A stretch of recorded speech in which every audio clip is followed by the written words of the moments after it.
Cheers and welcome to Irondale Brewing. The time has finally come. Got a little delayed with holidays. Happy New Year, everyone. But to try my Sierra Nevada Celebration Ale clone next to the real deal.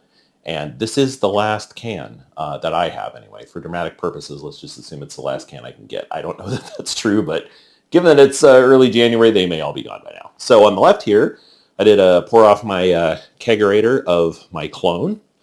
I think it's looking pretty good. It's been in the keg 3 weeks, a little bit more, and it is shaping up nicely. I tried it after about a week, and it was still a little bit rough around the edges, but by week 2, it was drinking pretty nicely, and now it's looking, I think, pretty fabulous. I don't know how well the clarity comes through on the camera, but it's a really nice kind of coppery color. Very clear to my eye. Oh, wow. And the hop aroma is fantastic on this thing. I think this was all Cascade and Centennial, if I remember correctly. This is the More Beer kit that I did, but it's very close to most of the recipes that are out there. I'll put a link to Cityscape Brewing.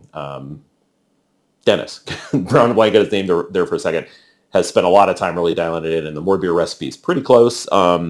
So I'm assuming that we're kind of in line with what it would be if I kind of looked it up in the wild. I apologize for not pulling this up ahead of time, but I don't want to give you bad information, so bear with me. We'll go to recipes and look this up quick. Yeah, the More Beer, it's Chinook. I'm sorry, Chinook for bittering, and then Cascade and Centennial in the hop stand and in the for dry hop.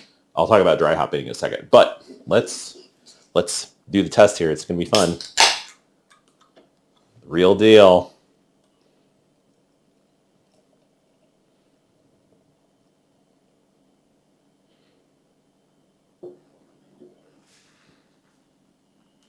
Okay, so as I pour it, the one major thing I noticed different right out of the gate is the head on the Sierra Nevada is tan. Mine is white.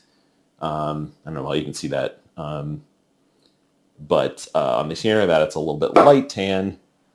Color is similar.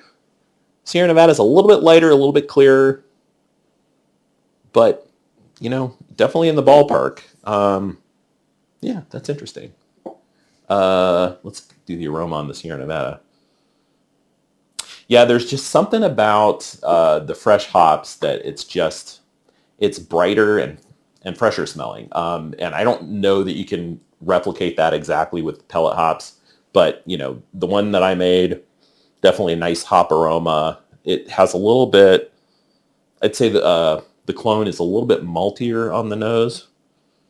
Yeah, this is pretty much just all hops, and I don't mean this in a bad way. It has just a slight bit of that like burnt rubber smell to me. Not unpleasant though. It just smells like fresh hops. You know what? It's burnt rub is probably the wrong way to put it, but very kind of if you take. I didn't ever use them. I have some wild hops grown in my front yard that I actually put up on a structure this year and didn't end up using them. But if you kind of take a fresh hop and rub it in your fingers, it's got that kind of. To me, it's a little bit rubbery almost, but it's very fresh and smells like garden. That this definitely has that going on. Mine does not. And I talked about color a little bit, but gosh, they are darn close. I hope that comes out on the camera. And definitely as they move around in the light, they look very, very similar, other than the head on the Sierra Nevada is slightly light tan versus white. Okay, let's do a taste here and see how they compare.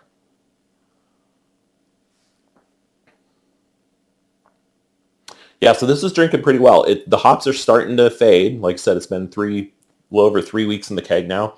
They're definitely still there, and it's definitely still a hop-forward beer. But I can tell as I've had a few over the last several weeks that it's starting to fade just a little bit. And this is all, closed transfer everything. So that's about as good as it's going to get. But, with highly hop beers, by the time that you're pushing a month or so in the keg, you're definitely going to see a little bit of degradation in I didn't notice it so much in the aroma, but the flavor's a little bit less intense now. But it has a nice medium mouthfeel. If you haven't had this beer, it's not a double IPA or anything. It's just, but it is an IPA. I'd just say it's like an IPA that's kind of dialed up to, an 8 out of 10 or something like that. It's definitely more in your face than say their pale ale, both with the hops and with the malt. And I think, well, we'll see. I'll try the real thing and see how they compare. But again, it's a medium mouthfeel. It's with the crystal in there, it's a little bit sweet, but not in a bad way. And the hops definitely balance it out very nicely. Yeah, this is, I mean, the real thing is better. It's hard to kind of quantify how it tastes better. I would say the mouthfeel on the Sierra Nevada is a little bit lighter than the clone.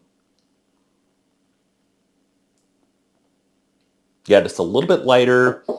Um, not by much, but this one definitely feels a little bit fuller. I don't necessarily dislike that aspect of it, but this is a little bit drier and a little bit less heavy on the mouthfeel. And the hops are, I'm trying to think of the best way to describe it. The hops are definitely more bright, I guess is the best way to put it, and a little bit more aggressive bitterness. I think mine came out to an estimated IBU of about 54. I think this is more like, I don't know if they put it on the can every time, but more like 70. I've seen some of the recipes go up that high. This is a 6.8% beer. I think mine came out a little bit low because my efficiency was a little bit low. It's maybe 6.5% instead of 6.8, something like that. Um, but yeah, there's just, and this is, I probably said this in the brew day video. This is one of my favorite beers, just period. I think it's just a fantastic, bold, in your face with the hops, IPA, not double IPA though. And it's very, very well balanced. It's just a very hop forward, but very well balanced beer. And just, I look forward to this every year.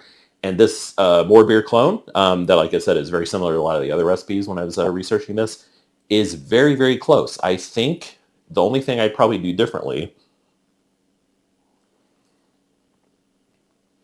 and this is mellowed a little bit as it's aged a little bit.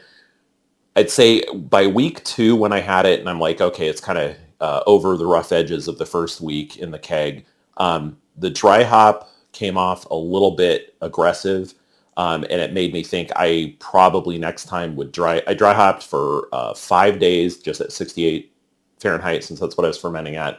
I think next time I would probably drop the temperature a few degrees and dry hop for maybe only 3 days.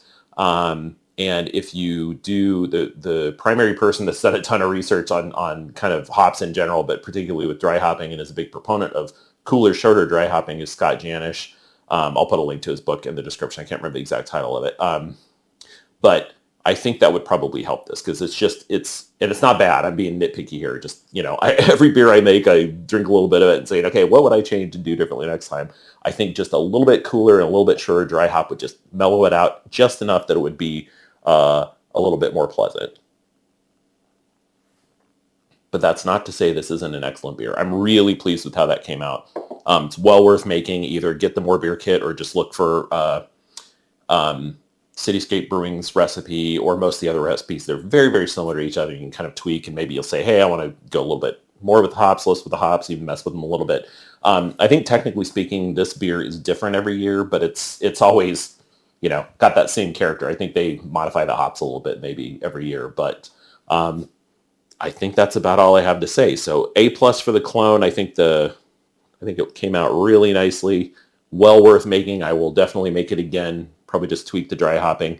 And hey, if you can get your hands on, I'm trying to think if cone hops would actually make enough of a difference that'd be worth it versus actual fresh hops where, I don't know how they do it, but for example, when I went to the Fresh Hop Ale Festival in Yakima in October, that's when they literally just take hops off the vine and brew with them. There's no drying, there's no nothing. It's like they're fresh or wet hops. You'll see that as well. I think that's how Sierra Nevada does this beer. It'd be interesting to try that. I guess I could try. Next year, I need to take my wild hops growing in my yard and send them out for analysis, see what they even are. I brewed one batch with them 3 years or so ago, and it came out pretty well. They seem kind of generic, cascadey of some sort. I wouldn't be surprised if that's what they are. But it'd be fun to try that. I just have to plan kind of when the hops are at their peak and make sure and plan the brew day around that. But yeah, I think, wow. That's really I'm impressed with how similar they are. You can tell they're different, but this is a very good beer. Just a little bit heavier mouthfeel, and I would dry hop a little bit differently.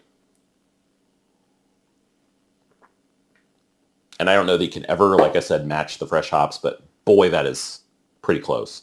So well worth making. Very proud of that one. Came out well. So I think that's it for now. I got another brew day coming up. I'm going to do a pre-prohibition lager I'll talk about. I'm going to talk about the competition results that I got back a couple of months ago. I'm kind of behind on some stuff, so keep on the lookout for those, and we will see you in the next one. And cheers.